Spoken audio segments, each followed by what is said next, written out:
Hi everybody, I hope you are doing well. Today we'll talk about how to fix or how to solve the problem of homepage. We click on settings,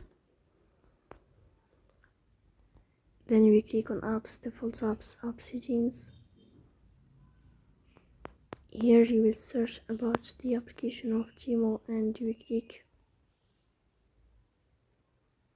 in this page of app. On file we click on first stop and we click OK. Here we go to this window of storage. After that we click on clear cache. In the end, you will turn off your phone and you will wait a moment to restart your phone again to fix that problem. So that's all. Don't forget to support us by like and subscribe. See you next time and thank you for your watching and your attention.